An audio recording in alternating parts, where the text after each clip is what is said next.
NGO वाला परथी टकावारी लई लीधी हशे कि भाई तमारा काम मंजूर करीशुं एम। हवे एमनाथी बदलाता नथी। आ चौथी वार मैं कीधुं पण एक बहाली आपे छे पण आश्वासन आपे छे पण बदलता नथी केम के एमणे टकावारी लई लीधी छे। आपनो सीधो आक्षेप बिल्कुल भीखुसिंह परमार प्रभारी मंत्री भीखुसिंह परमार प्रभारी मंत्रीना इशारे आयोजनों थया छे ने आजे तो सांसदश्रीए कीधुं मने पण खबर नथी, मने पण पूछ्युं नथी, तालुका प्रमुखोए कीधुं अमने पण पूछ्युं नथी, धारासभ्य तरीके अमने पण पूछ्युं नथी। तो भीखुसिंह परमारे एमने कोणे सत्ता आपी कि नर्मदा जिल्लामां आवीने अमारा आदिवासी लोकोना पैसा वापरवाना? એટલે અમે ક્યારે ચલાવી નહીં લઈએ। આવનારા દિવસોમાં ભીખુસિંહ પરમાર એમની સરકાર સામે પણ અમે ઉતરીશું અને કલેક્ટર કચેરીએ લોકોને સાથે રાખીને જંગી ધરણા પ્રદર્શન થશે। કલેક્ટરનું શું રોલ છે? કલેક્ટર સાહેબ મને આશ્વાસન આપે છે, મને કીધું કે તમે ભીખુસિંહ પરમાર સાહેબને મળી લો, પણ એમણે તો એ લોકો સાથે સાઠગાંઠ કરીને ટકાવારી લઈ લીધી છે। હવે આ કામ બદલાતા નથી એટલે આ વાત અહીંયા છે। પણ જે ગરીબ લોકોના પૈસા આવ્યા છે એ ના પહોંચવાથી આજે કુપોષણ 12,332 બાળકો કુપોષણથી પીડાય છે, સિકલ સેલથી પીડાય છે, શિક્ષણ નથી, ઓરડા નથી, આંગણવાડી નથી। એ પૈસા પ્રભારી મંત્રી તરીકે મોડાસાથી આવીને ભીખુસિંહ પરમાર વાપરી કાઢે એ હું ચલાવવાનું નથી। એમને કોણે સત્તા આપી કે અમારા વિસ્તારના લોકોનું આયોજનના પૈસા વાપરવાના?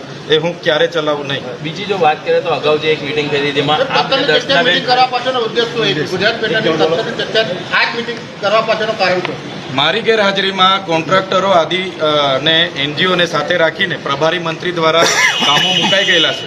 આ કામો અહીંના કોઈ પણ પ્રજા અધિકારીની ભલામણ નથી। અમારી ભલામણ તો ખેડૂતના બોરવેલ છે, સિંચાઈના બોરવેલ છે, ગાય ભેંસ છે, આંગણવાડી ને સ્કૂલના છે। પણ આ બોગસ કામો જે બિન ઉપયોગી પૈસા કમાવા માટેના કામો મૂક્યા છે અમે વિરોધ કરીએ છીએ। પણ એ આશ્વાસન જ આપે છે, બદલતા નથી। કેમ કે અગાઉ આ લોકો પરથી ટકાવારી લીધી હશે, કેમ કે આ લોકો અમારો પણ સંપર્ક કરતા હતા, પણ અમે કીધું લોકો ઉપયોગીના કામો જ અમે કરાવીશું, અમે બોગસ કામો અહીંયા કરવા દઈ નહીં।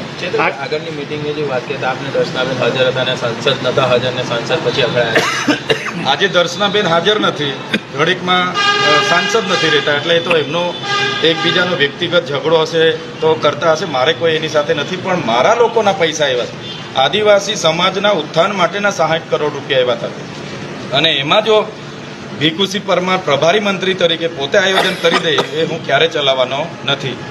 ખાસ કરીને ચેતરભાઈ આગામી દિવસોમાં આ લઈને તમે કોઈ કાર્યક્રમ કે કંઈ? હા બિલકુલ, જો લોકોની માગણી પ્રમાણે, પંચાયતોની માગણી પ્રમાણે જો કામો મંજૂર નહીં કરવામાં આવશે તો આગામી દિવસોમાં અમે કલેક્ટર કચેરી ખાતે અમે ધરણા પ્રદર્શન કરીશું, સરકારને પણ જણાવીશું અને અમારા લોકોને પણ અમે જાગૃત કરીશું। આપનું કેવું એવું છે ભીખુસિંહ પરમાર પોતાની મનમાની ચલાવી રહ્યા છે?